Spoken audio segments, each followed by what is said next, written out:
ਪੰਜਾਬ ਦੀ ਸਿਆਸਤ ਦੇ ਬਾਬਾ ਬੋੜ ਕਹੇ ਜਾਣ ਵਾਲੇ ਸਰਦਾਰ ਪ੍ਰਕਾਸ਼ ਸਿੰਘ ਬਾਦਲ, ਜਿਨ੍ਹਾਂ ਦੇ ਜਾਣ ਮਗਰੋਂ ਸਿਰਫ ਆਪਣੇ ਹੀ ਨਹੀਂ ਵਿਰੋਧੀਆਂ ਦੀ ਅੱਖਾਂ ਦੇ ਵਿੱਚ ਵੀ ਹੰਝੂ ਸੀ। ਜਿੱਥੇ ਪਰਿਵਾਰ ਨੇ ਉਹਨਾਂ ਨੂੰ ਨਮ ਅੱਖਾਂ ਦੇ ਨਾਲ ਵਿਦਾ ਕੀਤਾ, ਉੱਥੇ ਹੀ ਜੇ ਗੱਲ ਕੀਤੀ ਜਾਵੇ ਤਾਂ ਜਿਹੜੇ ਉਹਨਾਂ ਦੇ ਵਿਰੋਧੀ ਸੀ ਉਹਨਾਂ ਵੱਲੋਂ ਵੀ ਜਿਹੜੀਆਂ ਨੇ ਅੱਖਾਂ ਗਮਗੀਨ ਕੀਤੀਆਂ ਨੇ।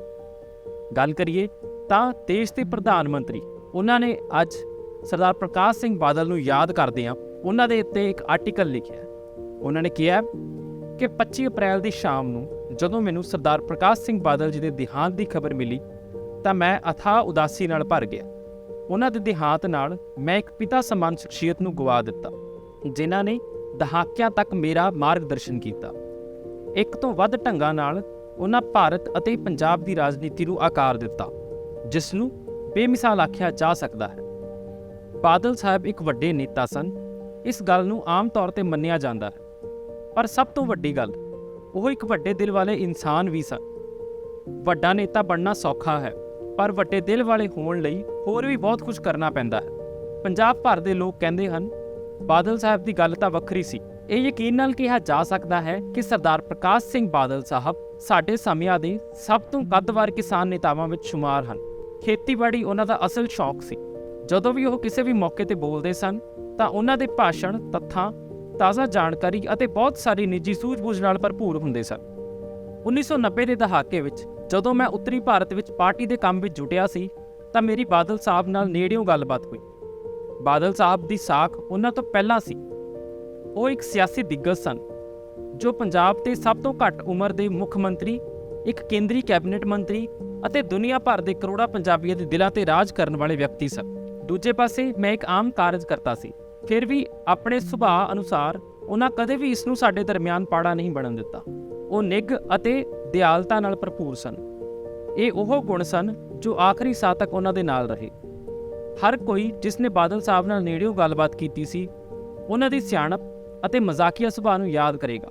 1990 ਦੇ ਦਹਾਕੇ ਦੇ ਅੱਧ ਅਤੇ ਅੰਤ ਵਿੱਚ ਪੰਜਾਬ ਵਿੱਚ ਸਿਆਸੀ ਮਾਹੌਲ ਬਹੁਤ ਵੱਖਰਾ ਸੀ। 1997 ਵਿੱਚ ਸੂਬੇ ਵਿੱਚ ਬਹੁਤ ਗੜਬੜ ਹੋਈ ਅਤੇ ਚੋਣਾਂ ਹੋਣੀਆਂ ਸਨ। ਸਾਡੀਆਂ ਪਾਰਟੀਆਂ ਇਕੱਠੀਆਂ ਹੋ ਕੇ ਲੋਕਾਂ ਵਿੱਚ ਗਈਆਂ ਅਤੇ ਬਾਦਲ ਸਾਹਿਬ ਸਾਡੇ ਨੇਤਾ ਸਨ। ਉਹਨਾਂ ਦੇ ਭਰੋਸੇਯੋਗਤਾ ਦਾ ਇੱਕ ਮੁੱਖ ਕਾਰਨ ਸੀ ਕਿ ਲੋਕਾਂ ਨੇ ਸਾਨੂੰ ਸ਼ਾਨਦਾਰ ਜਿੱਤ ਨਾਲ ਨਿਵਾਜਿਆ। ਇੰਨਾ ਹੀ ਨਹੀਂ, ਸਾਡੇ ਗੱਠਜੋੜ ਨੇ ਚੰਡੀਗੜ੍ਹ ਦੀਆਂ ਨਗਰ ਨਿਗਮ ਚੋਣਾਂ ਅਤੇ ਸ਼ਹਿਰ ਦੀ ਲੋਕ ਸਭਾ ਸੀਟ ਵੀ ਸਫਲਤਾਪੂਰਵਕ ਜਿੱਤੀ। ਉਹਨਾਂ ਦੀ ਸ਼ਖਸੀਅਤ ਅਜਿਹੀ ਸੀ ਕਿ ਸਾਡਾ ਗੱਠਜੋੜ 1997 ਤੋਂ 2017 ਤੱਕ 15 ਸਾਲ ਸੂਬੇ ਦੀ ਸੇਵਾ ਕਰਦਾ ਰਿਹਾ। ਇੱਕ ਕਿੱਸਾ ਹੈ ਜੋ ਮੈਂ ਕਦੇ ਨਹੀਂ ਭੁੱਲ ਸਕਦਾ। ਮੁੱਖ ਮੰਤਰੀ ਵਜੋਂ ਸਹੁੰ ਚੁੱਕਣ ਤੋਂ ਬਾਅਦ ਬਾਦਲ ਸਾਹਿਬ ਨੇ ਮੈਨੂੰ ਕਿਹਾ ਕਿ ਅਸੀਂ ਇਕੱਠੇ ਅੰਮ੍ਰਿਤਸਰ ਜਾਵਾਂਗੇ। ਇੱਥੇ ਅਸੀਂ ਰਾਤ ਰੁਕਾਂਗੇ ਅਤੇ ਅਗਲੇ ਦਿਨ ਅਰਦਾਸ ਕਰਾਂਗੇ ਅਤੇ ਲੰਗਰ ਛਕਾਂਗੇ।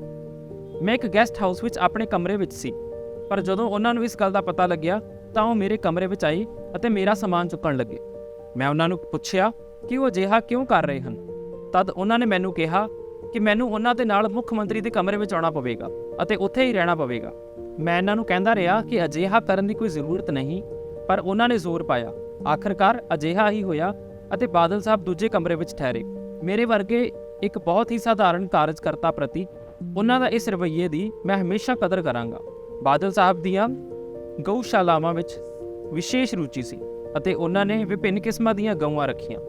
ਸਾਡੀ ਇੱਕ ਮੁਲਾਕਾਤ ਦੌਰਾਨ ਉਹਨਾਂ ਨੇ ਮੈਨੂੰ ਦੱਸਿਆ ਕਿ ਉਹਨਾਂ ਨੂੰ ਗਿਰ ਦੀਆਂ ਗਊਆਂ ਪਾਲਣ ਦੀ ਇੱਛਾ ਸੀ। ਮੈਂ ਉਹਨਾਂ ਲਈ 5 ਗਊਆਂ ਦਾ ਪ੍ਰਬੰਧ ਕੀਤਾ ਅਤੇ ਉਸ ਤੋਂ ਬਾਅਦ ਜਦੋਂ ਅਸੀਂ ਮਿਲਦੇ ਤਾਂ ਉਹ ਮੇਰੇ ਨਾਲ ਗਊਆਂ ਬਾਰੇ ਗੱਲ ਕਰਦੇ ਅਤੇ ਮਜ਼ਾਕ ਵੀ ਕਰਦੇ ਕਿ ਇਹ ਗਊਆਂ ਤਾਂ ਹਰ ਤਰ੍ਹਾਂ ਗੁਜਰਾਤੀ ਹਨ।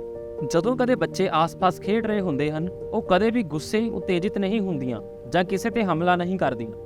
ਉਹ ਇਹ ਵੀ ਟਿੱਪਣੀ ਕਰਦੇ ਸਨ ਕਿ ਕੋਈ ਹੈਰਾਨੀ ਦੀ ਗੱਲ ਨਹੀਂ ਹੈ ਕਿ ਗੁਜਰਾਤੀ ਇੰਨੇ ਕੋਮਲ ਹਨ। ਆਖਰਕਾਰ ਉਹ ਗਿਰ ਦੀਆਂ ਗਊਆਂ ਦਾ ਦੁੱਧ ਪੀਂਦੇ ਹਨ। 2001 ਤੋਂ ਬਾਅਦ ਮੈਂ ਬਾਦਲ ਸਾਹਿਬ ਨਾਲ ਇੱਕ ਵੱਖਰੀ ਹੈਸੀਅਤ ਵਿੱਚ ਗੱਲਬਾਤ ਕਰਨ ਲਈ ਮਿਲਿਆ। ਅਸੀਂ ਹੁਣ ਆਪਣੇ ਰਾਜਾਂ ਦੇ ਮੁੱਖ ਮੰਤਰੀ ਸਾਂ। ਮੈਨੂੰ ਅਨੇਕ ਮੁੱਦਿਆਂ, ਖਾਸ ਤੌਰ ਤੇ ਪਾਣੀ ਦੀ ਸੰਭਾਲ, ਪਸ਼ੂ ਪਾਲਣ ਅਤੇ ਡੇਅਰੀ ਸਮੇਤ ਖੇਤੀਬਾੜੀ ਨਾਲ ਸੰਬੰਧਿਤ ਮੁੱਦਿਆਂ ਤੇ ਬਾਦਲ ਸਾਹਿਬ ਦਾ ਮਾਰਗਦਰਸ਼ਨ ਪ੍ਰਾਪਤ ਕਰਨ ਦਾ ਸੁਭਾਗ ਮਿਲਿਆ। ਉਹ ਅਜਿਹੇ ਵਿਅਕਤੀ ਵੀ ਸਨ ਜੋ ਭਾਰਤੀ ਡਾਇਸਪੋਰਾ ਦੀ ਸਮਰੱਥਾ ਨੂੰ ਵਰਤਣ ਵਿੱਚ ਵਿਸ਼ਵਾਸ ਰੱਖਦੇ ਸੀ, ਇਹ ਸਮਝਦੇ ਹੋਏ ਕਿ ਵਿਦੇਸ਼ਾਂ ਵਿੱਚ ਬਹੁਤ ਸਾਰੇ ਮਿਹਨਤੀ ਪੰਜਾਬੀ ਵਸੇ ਹੋਏ ਹਨ। ਇੱਕ ਵਾਰ ਉਹਨਾਂ ਨੇ ਮੈਨੂੰ ਕਿਹਾ ਕਿ ਉਹ ਸਮਝਣਾ ਚਾਹੁੰਦੇ ਹਨ ਕਿ ਅਲੰਗ ਸ਼ਿਪਯਾਰਡ ਕੀ ਹੈ। ਫਿਰ ਉਹ ਉੱਥੇ ਆਏ ਅਤੇ ਸਾਰਾ ਦਿਨ ਅਲੰਗ ਸ਼ਿਪਯਾਰਡ ਵਿੱਚ ਬਿਤਾਇਆ ਅਤੇ ਸਮਝਿਆ ਕਿ ਰੀਸਾਈਕਲਿੰਗ ਕਿਵੇਂ ਕੀਤੀ ਜਾਂਦੀ ਹੈ। ਪੰਜਾਬ ਕੋਈ ਤਟਵਰਤੀ ਸੂਬਾ ਨਹੀਂ ਹੈ, ਇਸ ਲਈ ਇੱਕ ਤਰ੍ਹਾਂ ਨਾਲ ਸ਼ਿਪਯਾਰਡ ਦੀ ਉਹਨਾਂ ਲਈ ਕੋਈ ਪ੍ਰਤੱਖ ਪ੍ਰਸੰਗਿਕਤਾ ਨਹੀਂ ਸੀ। ਪਰ ਇਹ ਉਹਨਾਂ ਦੀ ਨਵੀਆਂ ਚੀਜ਼ਾਂ ਸਿੱਖਣ ਦੀ ਇੱਛਾ ਸੀ ਕਿ ਉਹਨਾਂ ਨੇ ਉੱਥੇ ਦਿਨ ਬਿਤਾਇਆ ਅਤੇ ਸੈਕਟਰ ਦੇ ਵੱਖੋ ਵੱਖਰੇ ਪਹਿਲੂਆਂ ਨੂੰ ਸਮਝਿਆ। 2001 ਦੇ ਭੂਚਾਲ ਦੌਰਾਨ ਨੁਕਸਾਨੇ ਗਏ ਕੱਛ ਦੇ ਪਰਿਵਾਰ ਲਖਪਤ ਗੁਰਦੁਆਰਾ ਸਾਹਿਬ ਦੀ ਬਿਲਡਿੰਗ ਦੀ ਮੁਰੰਮਤ ਕਰਨ ਅਤੇ ਉਸ ਨੂੰ ਬਹਾਲ ਕਰਨ ਦੇ ਪ੍ਰਯਤਨਾਂ ਲਈ ਮੈਂ ਗੁਜਰਾਤ ਸਰਕਾਰ ਦੀ ਸ਼ਲਾਘਾ ਤੇ ਉਹਨਾਂ ਦੇ ਸ਼ਬਦਾਂ ਨੂੰ ਹਮੇਸ਼ਾ ਯਾਦ ਰੱਖਾਂਗਾ। 2014 ਵਿੱਚ ਕੇਂਦਰ ਵਿੱਚ NDA ਸਰਕਾਰ ਦੇ ਸੱਤਾ ਵਿੱਚ ਆਉਣ ਤੋਂ ਬਾਅਦ ਉਹਨਾਂ ਇੱਕ ਵਾਰ ਫਿਰ ਆਪਣੇ ਸਮਰਿੱਧ ਸਰਕਾਰੀ ਤਜਰਬੇ ਦੇ ਆਧਾਰ ਤੇ ਕੀਮਤੀ ਸਮਝ ਪ੍ਰਦਾਨ ਕੀਤੀ। ਉਹਨਾਂ ਨੇ ਇਤਿਹਾਸਿਕ GST ਸਮੇਤ ਕਈ ਸੁਧਾਰਾਂ ਦਾ ਜ਼ੋਰਦਾਰ ਸਮਰਥਨ ਕੀਤਾ। ਮੈਂ ਸਾਡੀ ਗੱਲਬਾਤ ਦੇ ਕੁਝ ਪਹਿਲੂਆਂ ਨੂੰ ਹੀ ਉਜਾਗਰ ਕੀਤਾ ਹੈ। ਆਮ ਤੌਰ ਤੇ ਆਪਣੇ ਦੇਸ਼ ਲਈ ਉਹਨਾਂ ਦਾ ਯੋਗਦਾਨ ਅਟੱਲ ਹੈ। ਉਹ ਐਮਰਜੈਂਸੀ ਦੇ ਕਾਲੇ ਦਿਨਾਂ ਵਿੱਚ ਲੋਕਤੰਤਰ ਦੀ ਬਹਾਲੀ ਲਈ ਸਭ ਤੋਂ ਬਹਾਦਰ ਸੈਨਿਕਾਂ ਵਿੱਚੋਂ ਇੱਕ ਸਨ। ਜਦੋਂ ਉਹਨਾਂ ਦੀਆਂ ਸਰਕਾਰਾਂ ਬਰਖਾਸਤ ਕੀਤੀਆਂ ਗਈਆਂ ਤਾਂ ਉਹਨਾਂ ਨੇ ਖੁਦ ਕਾਂਗਰਸ ਦੇ ਹੰਕਾਰੀ ਸੱਭਿਆਚਾਰ ਦਾ ਸਾਹਮਣਾ ਕੀਤਾ ਅਤੇ ਇਹਨਾਂ ਤਜਰਬਿਆਂ ਨੇ ਹੀ ਲੋਕਤੰਤਰ ਵਿੱਚ ਉਹਨਾਂ ਦਾ ਵਿਸ਼ਵਾਸ ਮਜ਼ਬੂਤ ਕੀਤਾ। ਪੰਜਾਬ ਵਿੱਚ 1970 ਅਤੇ 1980 ਦੇ ਦਹਾਕੇ ਦੇ ਅਸ਼ਾਂਤ ਕਾਲ ਦੌਰਾਨ ਬਾਦਲ ਸਾਹਿਬ ਨੇ ਪੰਜਾਬ ਫਸਟ ਅਤੇ ਇੰਡੀਆ ਫਸਟ ਰੱਖਿਆ। ਉਹਨਾਂ ਕਿਸੇ ਵੀ ਅਜਿਹੀ ਯੋਜਨਾ ਦਾ ਸਖਤ ਵਿਰੋਧ ਕੀਤਾ ਜੋ ਭਾਰਤ ਨੂੰ ਕਮਜ਼ੋਰ ਕਰੇ ਜਾਂ ਪੰਜਾਬ ਦੇ ਲੋਕਾਂ ਦੇ ਹਿੱਤਾਂ ਨਾਲ ਸਮਝੌਤਾ ਕਰੇ, ਭਾਵੇਂ ਇਸ ਦਾ ਮਤਲਬ ਸੱਤਾ ਦਾ ਨੁਕਸਾਨ ਹੀ ਕਿਉਂ ਨਾ ਹੋਵੇ। ਉਹ ਮਹਾਨ ਗੁਰੂ ਸਾਹਿਬ ਦੇ ਆਦਰਸ਼ਾਂ ਨੂੰ ਪੂਰਾ ਕਰਨ ਲਈ ਗਹਿਰੇ ਪ੍ਰਤੀਬੱਧ ਵਿਅਕਤੀ ਸਨ। ਉਹਨਾਂ ਨੇ ਸਿੱਖ ਵਿਰਸੇ ਦੀ ਸੰਭਾਲ ਕਰਨ ਅਤੇ ਮਨਾਉਣ ਲਈ ਵੀ ਜ਼ਿਕਰਯੋਗ ਉਪਰਾਲੇ ਕੀਤੇ।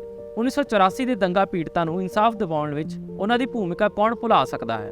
ਬਾਦਲ ਸਾਹਿਬ ਲੋਕਾਂ ਨੂੰ ਇਕੱਠੇ ਕਰਨ ਵਾਲੇ ਵਿਅਕਤੀ ਸਨ। ਉਹ ਹਰ ਵਿਚਾਰਧਾਰਾ ਦੇ ਆਗੂਆਂ ਨਾਲ ਕੰਮ ਕਰ ਸਕਦੇ ਸਨ।